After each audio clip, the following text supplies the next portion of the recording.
I'm nervous actually, so. Why? Just haven't, tour ended for me, whatever, in March or something. And then it's been a brutal, bitter summer. And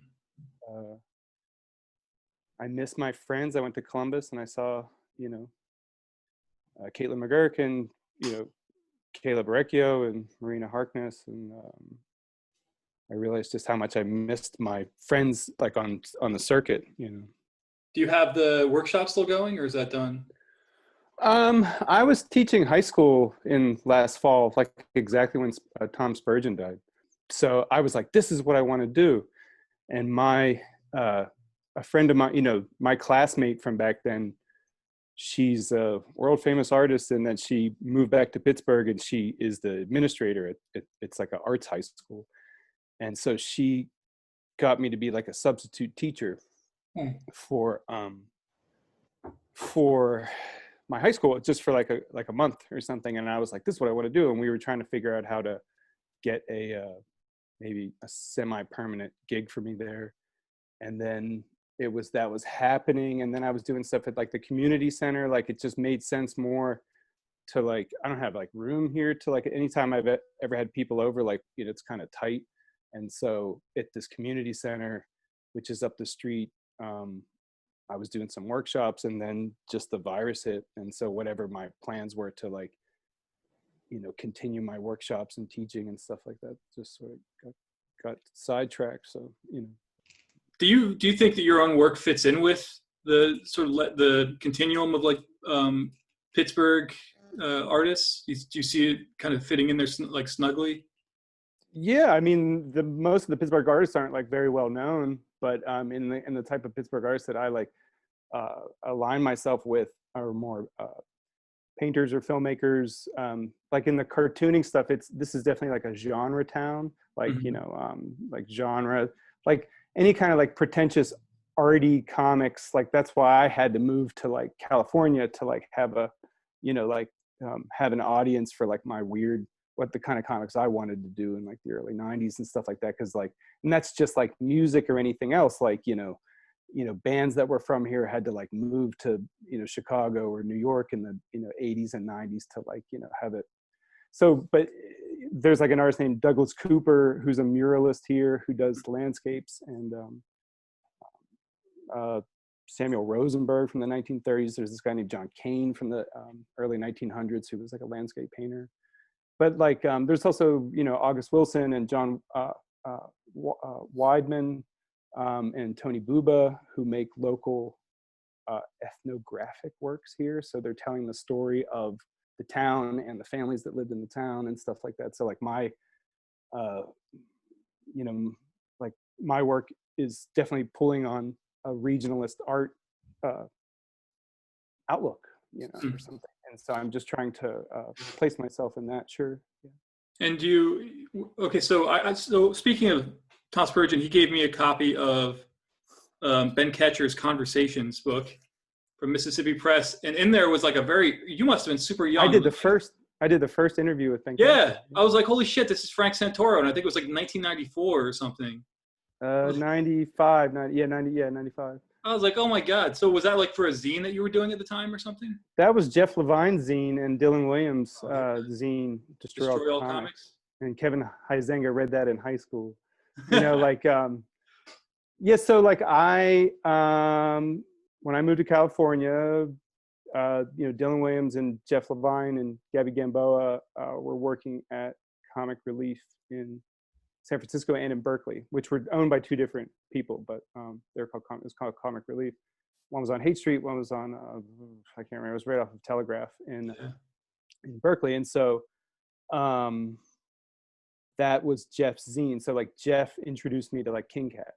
Like Jeff was like, my favorite comic is King Cat, and I had never, and like because in Pittsburgh I hadn't seen that, so like I was going back, like I went to San Francisco in 1990 and then in 92. And then, so like in 92, I was selling my zines at Comic Relief, but I didn't like meet Dylan yet. Like, I think he worked there, but like, I didn't really know him yet.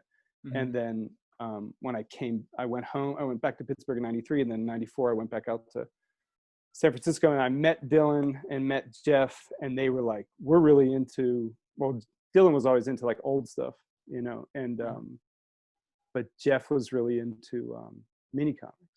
Yeah. And so he turned me on to, and mini comics had always, you know, had existed for a long time.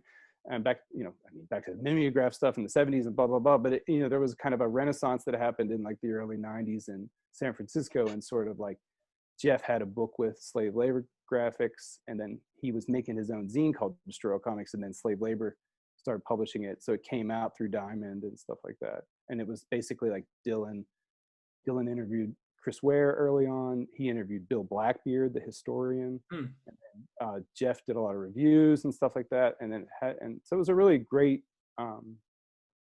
alternative to the Comics Journal or whatever, you know, because like Spurgeon or whoever was at the Comics Journal at that time was running, like, I think David Lasky reviewed my book it was called The Hit List. And it was like in the Journal, and it was like this, like, you know, little column. They would sort of like they'd be like pat, you know, mini comics people on the head, like, good job, yeah, way to go, you know. And then, but like the whole thing would be like Diamond wouldn't carry mini comics, so then like that's why like Joe Chiapetta, do you remember Joe Chiapetta? Oh, yeah. Like Joe Chiapetta and John did a flip book that was like comic book size, and then that got, you know, released through Diamond, and people were trying to do stuff like that. Excuse me. But then anyway, I was a huge Ben Katchor fan. And so, but nobody was a Ben Katchor fan. Like everybody was like, I don't know, it's weird, you know? And so I wrote to Ben Katchor and was like, can I do this interview with you? And he told me that somebody from the Journal was supposed to do an interview with him, but then they never called. And like, there has been no published interview with Ben Katchor. I mean, and he had been doing stuff for heavy metal by, you know, 79, and, you know, so, and this is 94. Like, I mean, he had been doing stuff for a long time. He put up this magazine called Picture Story, which just annihilated me in like 93 or something. I think I was in Bill Boychell's comic book basement. His store was called BEM at the time. And I was a Ben Katchor fan. And remember, Cheap Novelties had come out from Raw Books through Penguin. So after like, Mouse came out, then Raw came out through Penguin, and it was like the digest size. Yeah. And then Cheap Novelties came out that size. And like, I really liked that. And I didn't live in New York, and so I didn't get the weekly paper that it came out in. And then, so I was just like, oh, I really like this stuff. And then Bill had Picture Stories 2 somehow in his basement, and I just found it. And it was like the only long form Ben Katchor strip I had ever seen, and one of the few that actually exists. It's like 12 pages or something like that. And yeah, it's a great comic. I only have I can never find the first issue, but yeah, the second one is great. Sure, I don't have the first issue either, I think. What were you publishing Storyville at the same time back then? Yep. Yeah, I published Storyville in 95. So I was doing it was like I was doing these zines before that called Cirque. Oh, okay, cool. And so that was me, and like, so I was signing my name like Frank Cirque in like 92, 93, 94. And so I was like mad at my dad, and I didn't want to have his last name or something. And then yeah, so it was all the same time. But like San Francisco in the early 90s was like a dream, because after the earthquake in 89, and I started going to school there in 90, it was like I'd never, you know, there was no chain stores. There was no, it cleared out after the earthquake. It was kind of empty. It was before the tech boom. Yeah. It was an amazing place. And I thought the rest of the world would just turn into like how cool it was, because it was like homegrown mom and pop stores that had ballooned into whatever, whether it was a record store or a comic book shop or whatever. It was all just indie and like independent minded. Like, have you read Zach Sally's, like the zine that he made about that time? Yeah. Like, yeah. So that, like, I mean, I think it's hard to if you didn't ever witness it, like it's kind of an amazing, I mean, it was a wild place back then, you know. And so like my favorite thing still to this day, you know, is Comet Bus, the punk rock fanzine that, you know, has been going since 1981. And the guy that does that is his name's Aaron Elliott, or Aaron Comet Bus, and he's just a great writer. And I think he's like he speaks to like that generation. And so, and now, you know, we're getting up there in age, you know, so, but it's an interesting viewpoint because it's like, there was this column of alternative culture that really existed at that time that sort of has like kind of dissipated, even though more people are participating in alternative culture. You know, it's been mainstreamed or whatever. You know, so. But your whole, because you know, I actually just heard that you stopped drawing comics for a few years and became like a painter's assistant, and that kind of makes sense to me because whenever I think of your work, I think of it as being like very textural, and actually now the Ben Katchor influence kind of strikes me too, because Ben Katchor is a kind of a painterly artist as well. Yeah, I mean, he draws, so it's straight black line. So like, I don't know if you know this, so he doesn't pencil, he just straight black line. Oh, I and didn't so know. Yeah, and so in the old days he would do straight black line and then do a gray wash on a Xerox and then just send that to the newspaper. Okay. And so that made a lot of sense to me. And like I mean, I can tell you, right, like in 93, my favorite thing was Kyle Baker, Ben Katchor, John McNeil Whistler, and Roy Crane.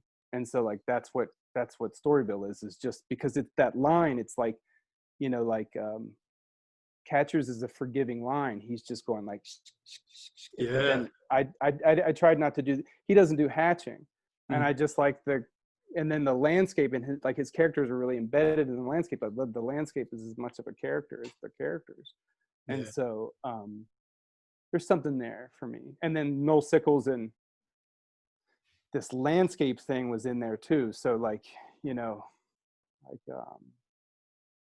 and there's Alex Toth is in there too. It's like this whole just kind of contour line drawing approach, and then doing tone on top of that, and then what you can do within the printing limitations. And so I wanted to do full color comic books without a black line back then, but you couldn't do it. I mean, you could do it, but you couldn't do it. So this is, I have to stop myself because this is where I always go into my rips, or like, you know. It would have printed really badly or something back then? Yes, it would look like a bad color Xerox, and then it would be expensive, you know. So like, you know, it darkened. So like, you know, all the painted comics back then were not very bright. You know, they weren't printed in a process. They were like, you know, like 3 combined dots and put back together, you know, and stuff like that. So that's what Storyville is like, it's 3 separate plates with overprinting to create, you know, a full colory kind of look, but it's definitely a limited palette, you know, because if you want to do full color in the mid 90s, like, it was prohibitively expensive. Whereas now I can, you know, have my full color, you know, book and make it in full color, scan it, print it in full color. It looks very bright. And then you couldn't do that. So yeah, I turn down all of my color layers down to 77% because I know that they're going to print darker than whatever I have on the computer screen. So just turn it down, and then hopefully it won't be too muddy when it's printed, you know? Sure. Yeah. You have that really great process too, where you do the like stuff on the board and then you add stuff too. Yeah.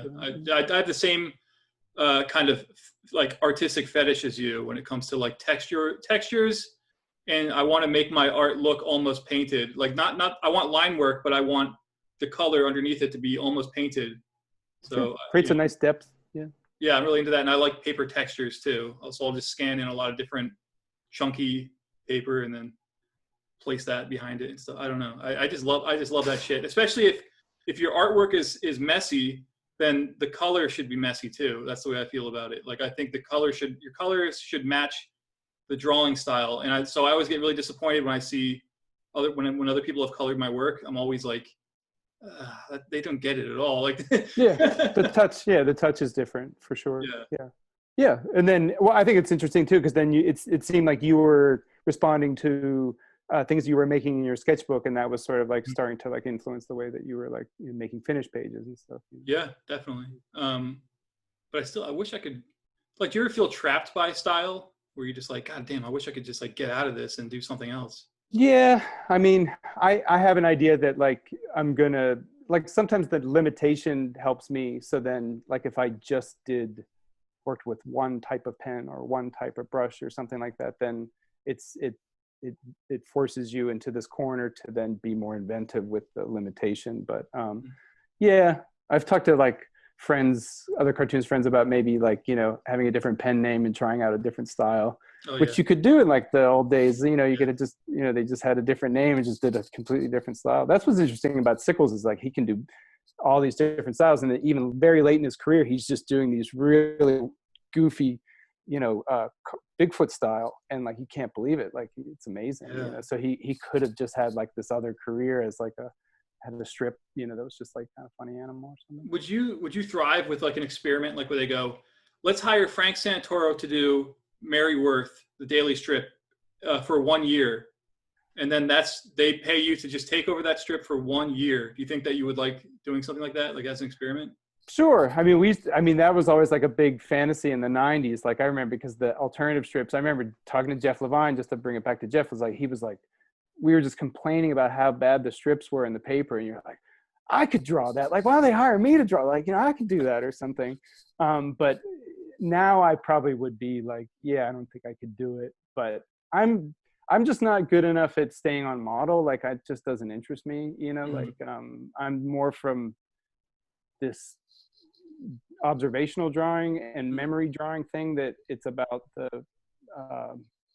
I don't know. It's like staying on model. I get it, but like the reduction that ends up happening, it doesn't interest me. And so like, I don't know if I could do that, so probably I'd have to hire somebody like, Kurt Swan to do the faces or whatever. Yeah, but you could just like photocopy the faces and cut them out. Right. Well, that's the best Kyle Baker thing, he did that in Dick Tracy. Like, so he drew Dick Tracy, the movie adaptation for the Warren Beatty movie, but he just drew it as Dick Tracy, like, right. And they were like, and Warren Beatty saw it, was like, but it doesn't look like me. So then he took like a Xerox Warren Beatty's face and like traced that, and then just like pasted it down. And so the whole book is just like Warren Beatty's face, like two different ways. And so there's this funny quote that when they called him and said like, it doesn't look like me, you have to change it. And then when he did the one face, they were like, but it's the same face. He said like, flip flop the negative and send me my check. Just like he just was like, that's it, I'm done. I love that. So if you have, what I'm talking about is the Dick Tracy comic book adaptation from 90, '91 of the Dick Tracy. Yeah. I should find that. Somebody else brought that up too. It might have been Paul Toomey. Do you know that guy? He did the Screwball. Sure, he's great. Oh yeah. No, that's a great book. What a great book. Yeah, that one's really awesome. So you tried to be a painter for a while, or what? In the late '90s? Yes, I did try to be a painter. No, I worked for some, big shot painter people, and then got to go to Europe, and I got to see like, how the other half lives, because like once you get into that, I was just the assistant, but like the guy that I worked for, his art dealer was like Warhol's art dealer, and so and then like we went to Switzerland and did paintings for like, like Ettore Sottsass, like the famous Italian designer from the Memphis group. Like he got his portrait done, and these famous Italian collectors, Stefano Dercole, and I'm trying to remember who else. But like, so then it's like my job is just to be like the painter's assistant guy, like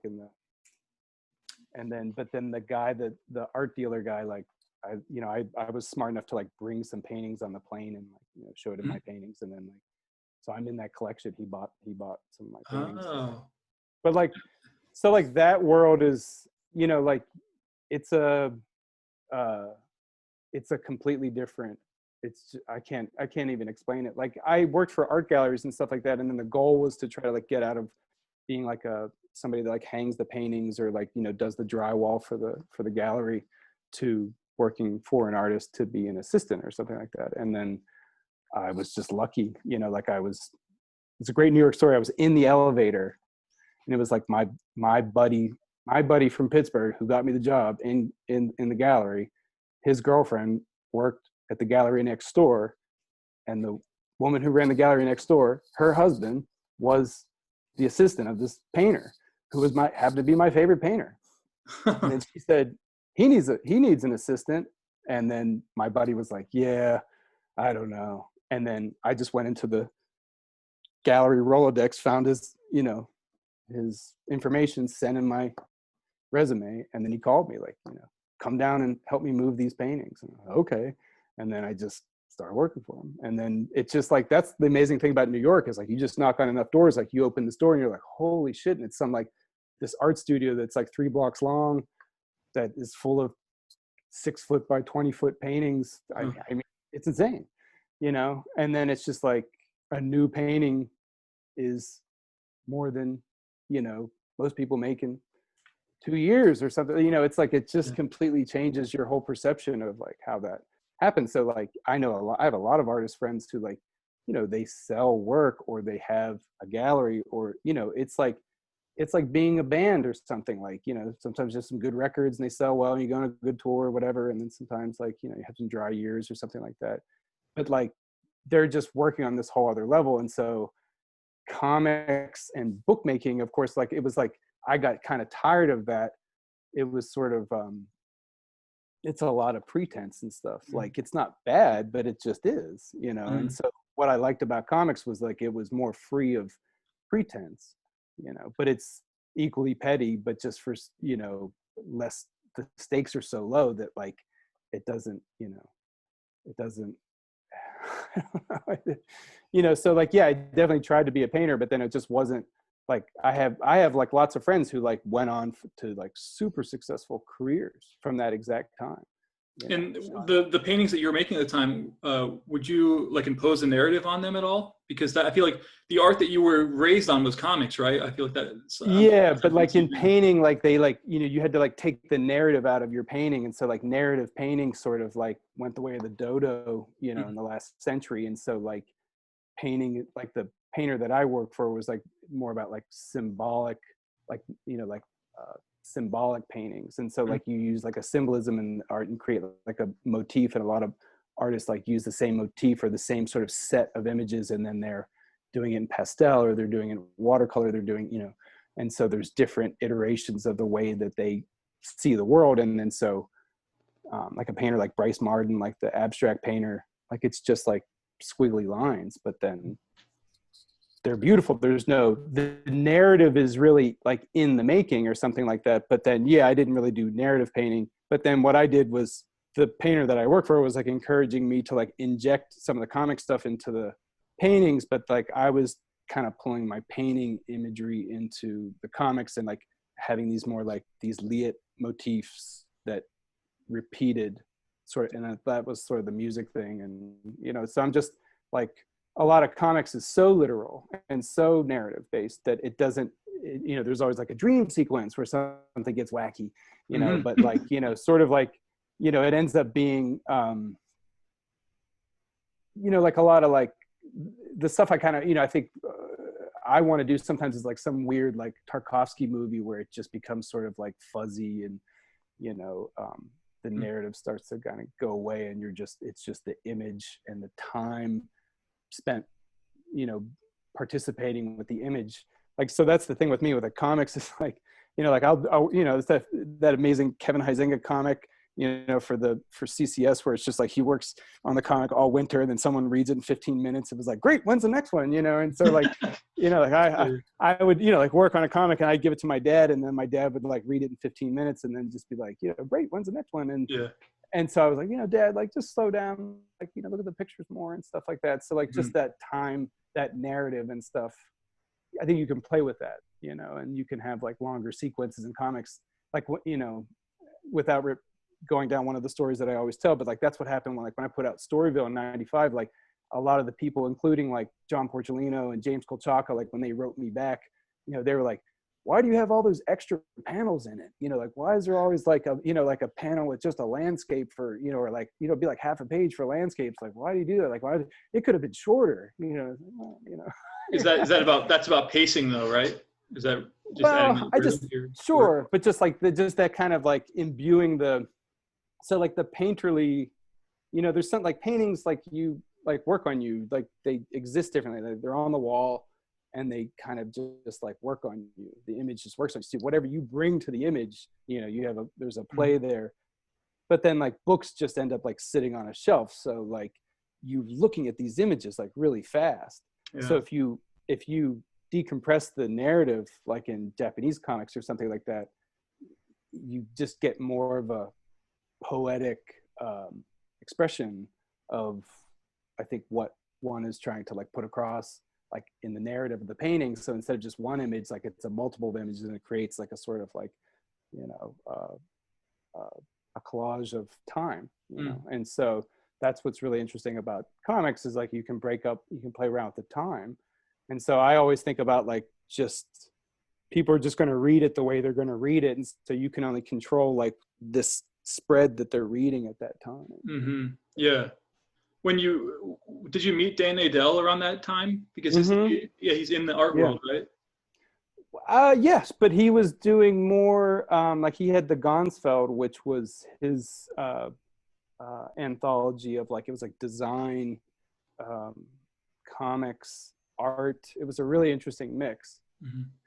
And Copacetic Comics had opened, and Storyville, Bill put my comic Storyville like on his website, and then I think maybe Dan was like looking at the website, but also Bill had told me about the Gonsfeld, and he was like, maybe this would be a good place to like, maybe he'll showcase your paintings or something like that. Yeah. And so I just wrote to Dan, and I was working for artists and painting and stuff, and I just wanted to be in the Gonsfeld. And then we really hit it off, because then we were both, he's a little younger than me, but like we had the same exact comic book upbringing. So like, you know, I mentioned, I think in our first meeting, I said something about like Kevin Nolan and Batman the Outsiders annual #1 or whatever. And he was like, how do you know that?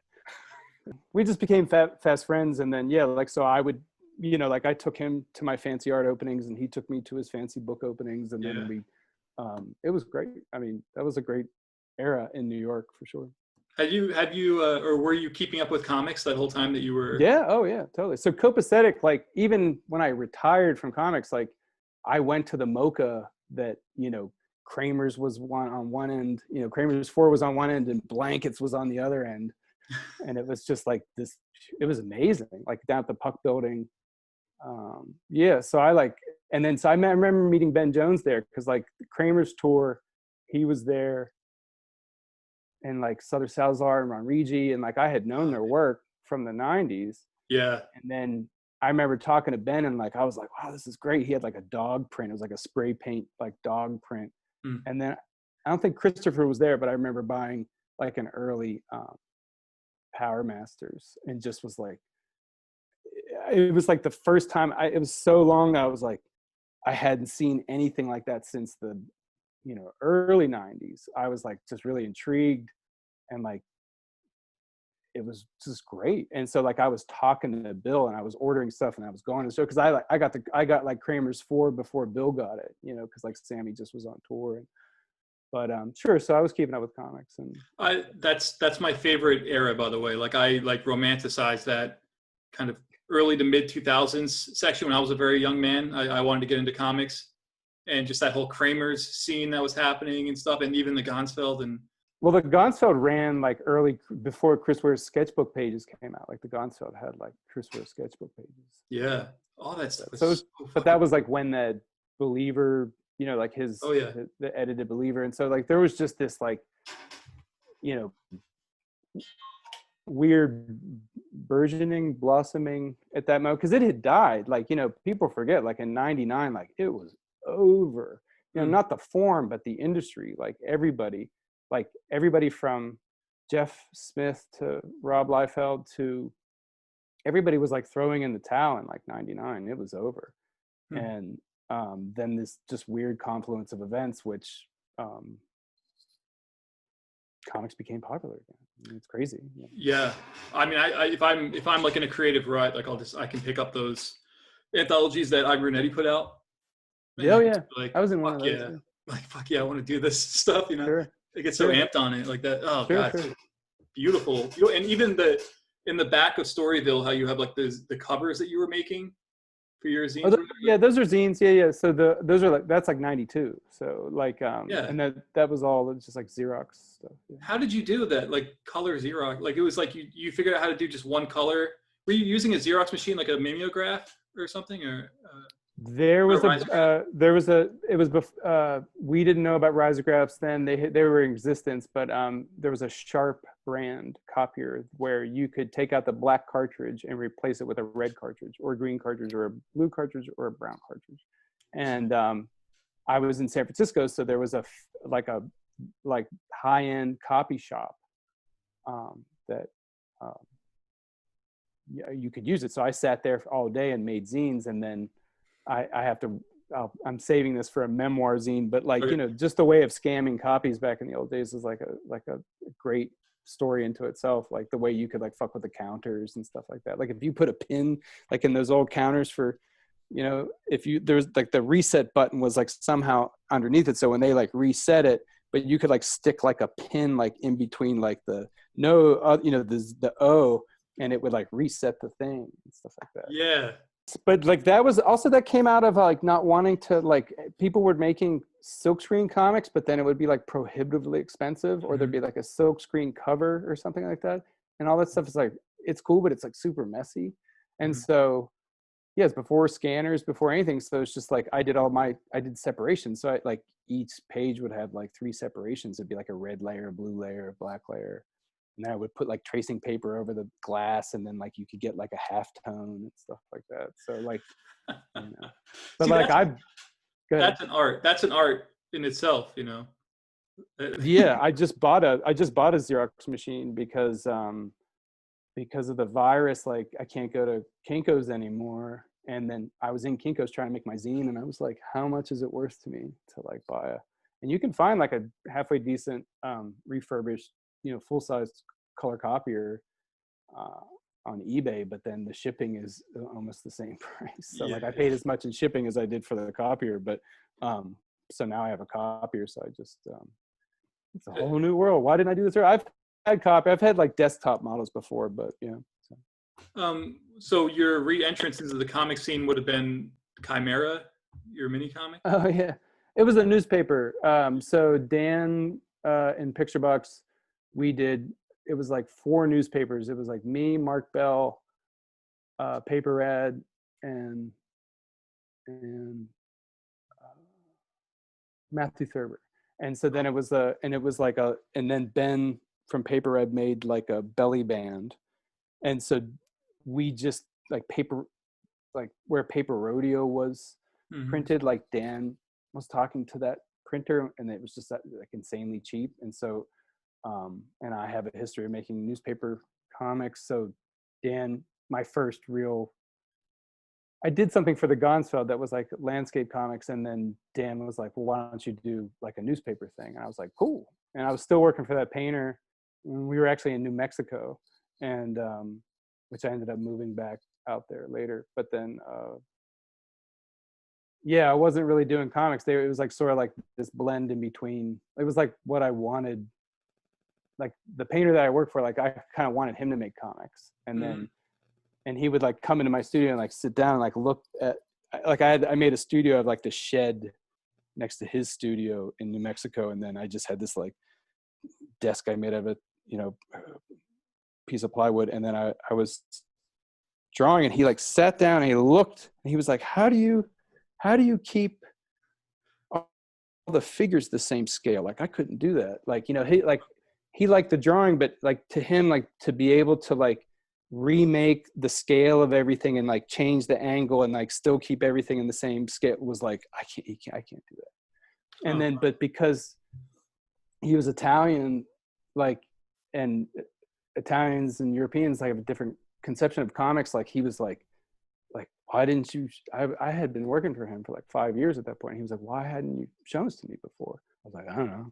And he was like, you're an author. Like, this is great. Like, you know, why are you doing, like, yeah, he was like, I like your paintings, but like, you know, like, why don't you do comics? And I was like, well, you know, and then it was like about the, you know, the reality of like the marketplace or whatever. And so we were just talking about that stuff. But like, that was part of like returning to comics, was it was just fun again, you know, And so I made Camaro, which is a newspaper comic, and then I made this thing called Encanto, which is like a small, it's just orange and blue and black. And you know, like I drew it in like a day, and then I colored it for like 3 months. So like I wanted to like flip the process, you know. So stuff like that. I was just having fun. And then Ben did BJ and the Dogs, which is his like one-man anthology. And I mean, there's Jessica Chiocci and Jacob Chiocci in that book as well, but it's mostly Ben's, like it's like Spaceballs and some other stuff. And then me and Dan were just talking one time, and I said, like, Ben should just write stuff for other artists, like, you know, like I just listed some names, like picture box artists.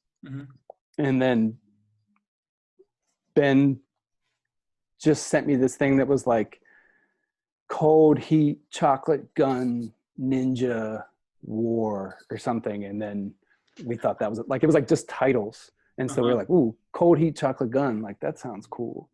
And then he just did, you know, like 8.5 by 11. Like he just like drew out the first issue, and then great. And then I just drew it, and that was Cold Heat 1. And that's like 2006, you know? So, and people are like, you can't do colors in pink and blue.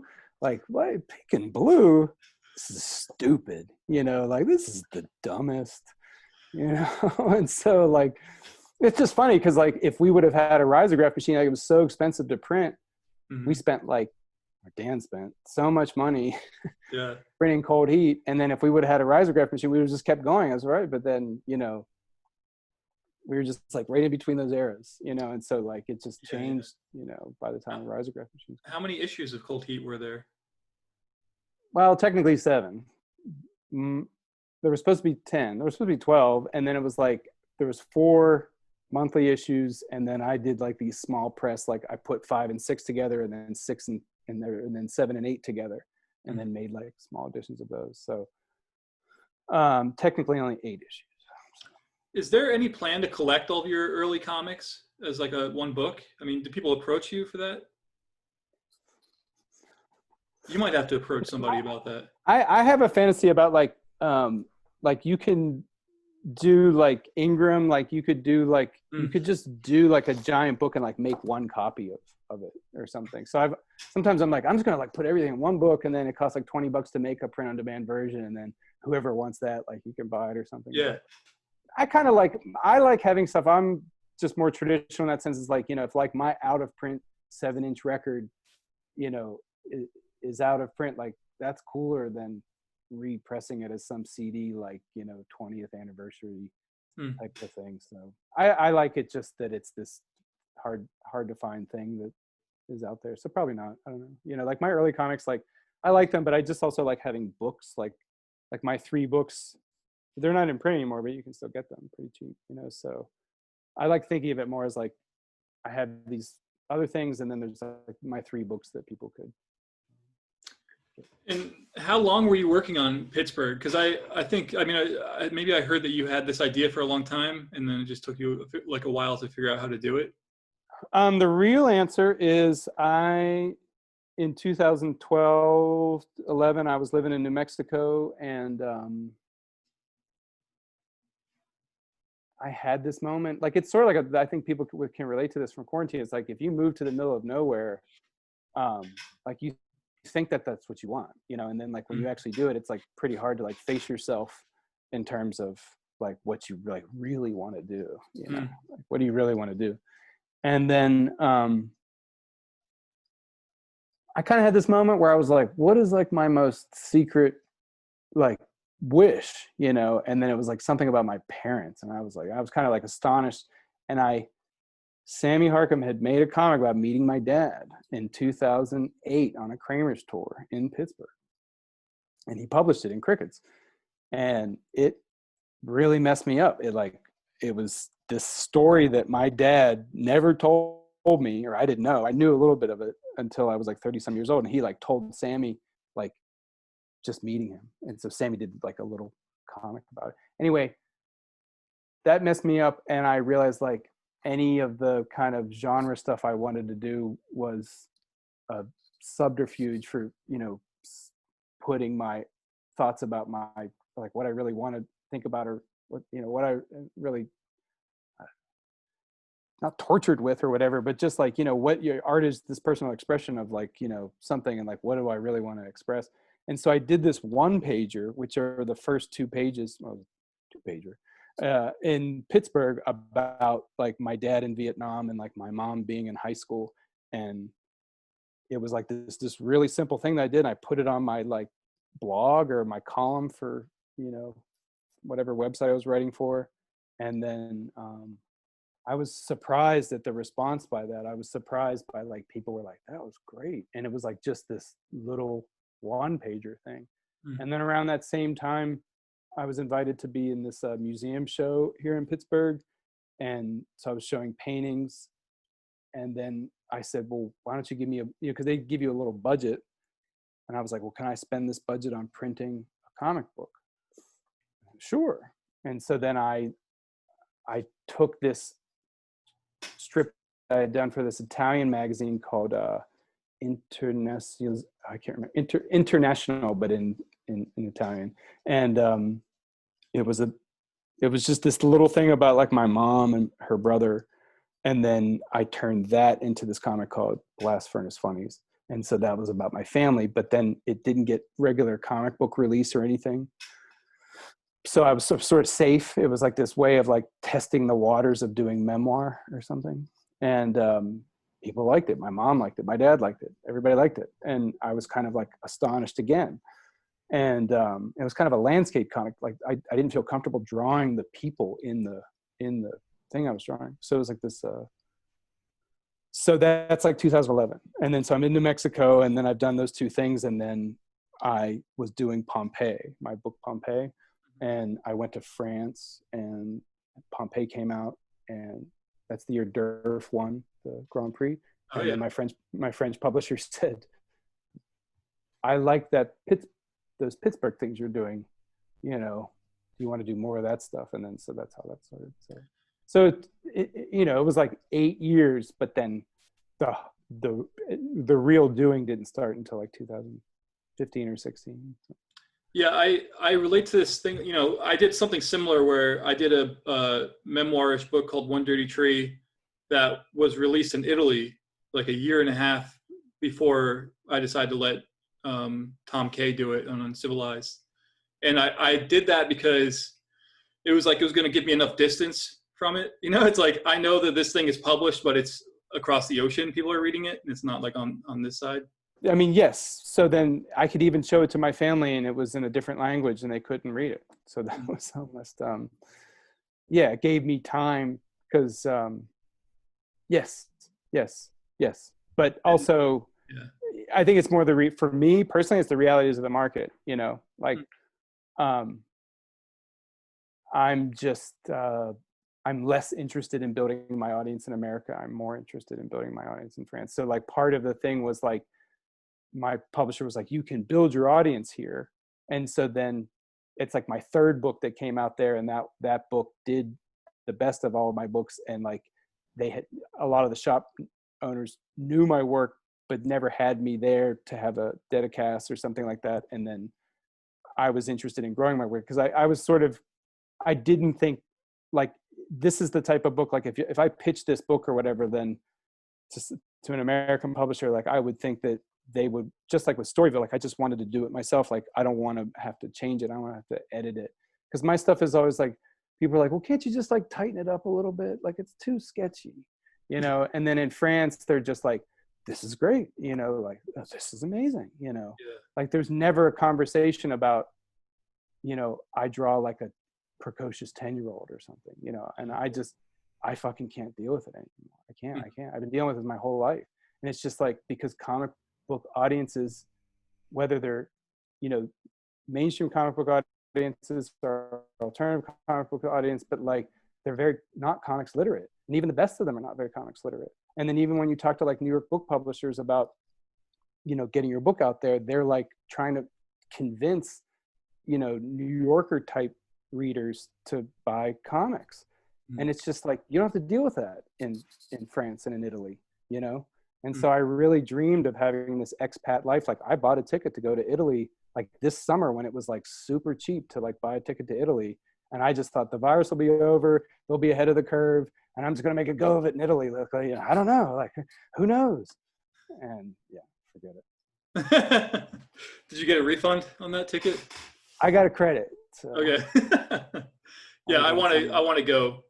I've never been to Italy. I want to go really bad. I actually want to visit Pompeii. That's one of the places I really want to be. Yeah. So yeah, there's a lot of great cartoonists in Italy. It's amazing because they're all so talented. They're so talented. You've never heard of any of them practically, you know? And then so even somebody who has like a pretty versed knowledge in like what's going on in Italy has a very like limited sense of like, you know, Yeah. like Coconino's doing great stuff. Edizione 001, you know, Canicula, Hollow Press. Oblomov. Yeah. And then like, you know, like my translator, like Valerio Stive, and then Alessio Trabinacci. You know, it's like there's like the Bologna Festival.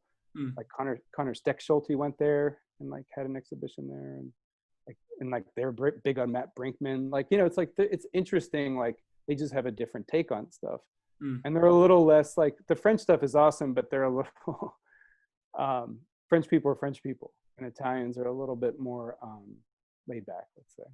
So, very intellectual though. Do you have a publisher for Pittsburgh in Italy? My publisher, just like my book is a little too, it's not going to sell. So it's just like, you know, like the basic, it's too big, too expensive to make. And, you know, there'll be some other book that's less big and less expensive to make in the future. Cause it's just like, my work's too weird there. They're into like spaghetti Western, like, you know, I mean, my work's not too weird there. Like there's enough weird stuff there, but like, it's not going to sell. And so like the conversations that I've had with publishers is like, it would be difficult to make it, you know? And so I'm fine with that, you know? And so we'll see. But What about Pompeii? Was that released in Pompeii, yeah, came out, yeah, in Italy, sure. Mm-hmm. Okay, So cool. that was like the thing that changed my life. So like Pompeii came out in Italy, and then I had an exhibition at the Archaeological Museum, and my pages awesome. are like in the collection of like where the ruins are entombed. That's So cool, man. yeah, so that's like life changing. So you have like these experiences like in France. I mean, I'll speak for myself. I've had this experience in France and Italy that are so life changing that I'm just, I mean, I'm interested in the American market, but I don't have the same expectations anymore. Like it's just going to be the same, Mm-hmm. and it's awesome. But don't get me wrong, I'm happy to participate. But like once you go to Angoulême, like anything after that it's very difficult to, Yeah. you know. But like, you know, Aiden Koch's new book, you know, like came out in Spanish, you know, and so John Pham's, you know, book came out first in Spanish, Mm-hmm. you know, so I mean it just sort of it's a different test market or something. But then somebody like Manuel Fiore like wants to have that, he's diversifying. So then the Europeans want the same thing. Mm-hmm. Like the European artists that I know, like sometimes they're the same things that I'm like so excited about, like Angoulême and whatever. Like, you know, there's a like a comics personality in Paris who shall remain nameless, but like, you know, he like ripped me to shreds, you know, like when I was in Paris, because like he was just like fuck Angoulême and like fuck, you know, all that mainstream bullshit, you know. And so like, you know, there's like this underground scene in France that is just like, you know, totally divorced from all of that Angoulême stuff, you know, and like they don't like that stuff at all. And then like this dude's collection was so incredible, like I had never even seen half of this shit, plus the shit that everybody else has. But just it was sort of like this eye-opening moment. I've had a few of these where like the cartoonist Mark Newgarden, who has one of the greatest comics collections I've ever seen. Like I thought I knew a lot about comics, and I like went to Mark Newgarden's house and he's pulling out drawers and showing me things, and I'm like, my head exploded, you know, like I just, you know. And so like that's the fun thing about the forum, is like if you can, you know, have this curiosity about like how other things can happen or whatever. Yeah.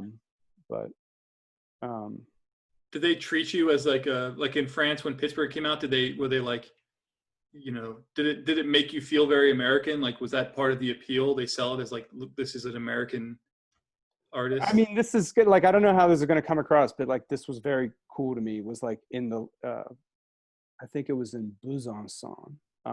So like third stop on my tour, which is like close to it's like the western part of France. And there's a great shop there. And the owner of the shop had put my book in the window, and it said, Chante, like, you know, it's like a Bruce Springsteen's record.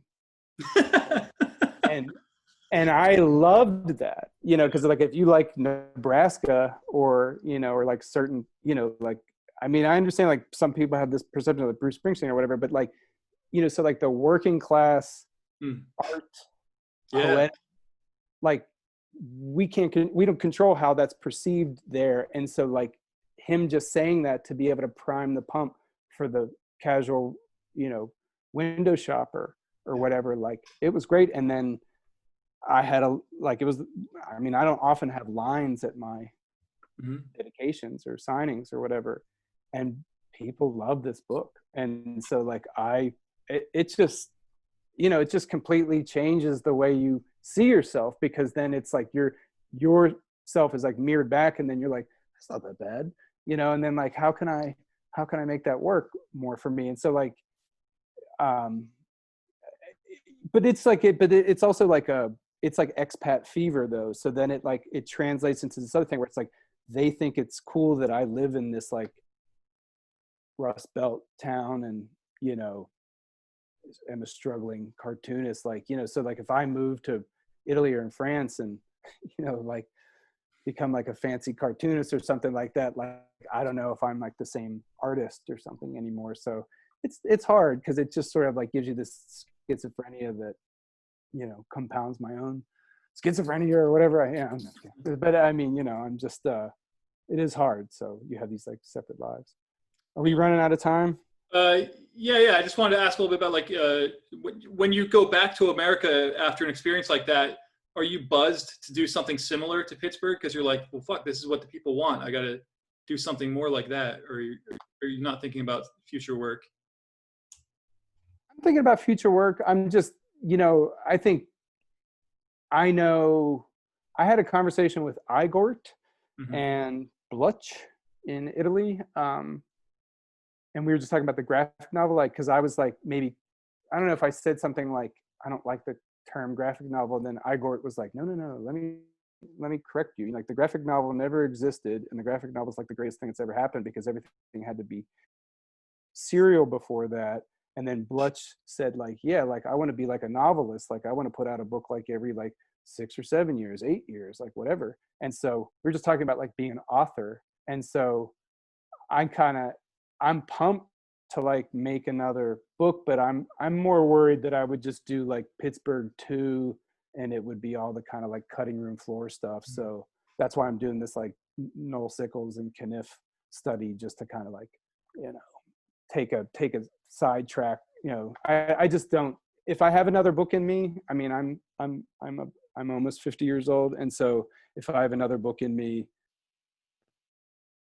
great. But if I don't, and that's my last book, like I'm okay with that, you know? So I don't know. I want to do something because I love it, or like I want to do it. And like that book was like a very, you know, just generically, you know, speaking, like cathartic, you know, it's about my parents and stuff. And so it was personal. Like I don't, you know, like I wasn't trying to prove anything. And so like, I've been thinking like, maybe I'll do like a Western or a romance book or something, like kind of just do a genre thing or something and just like play with those. But so that's what I'm doing in my my zine or whatever, is just that kind of like speculating that I could be a newspaper artist, or speculating that I could be, you know, like is it the 19th century cartoonist? What is your character? You know? Yeah. All right, man. Well, yeah, thanks a lot for giving me your time. I really appreciate it.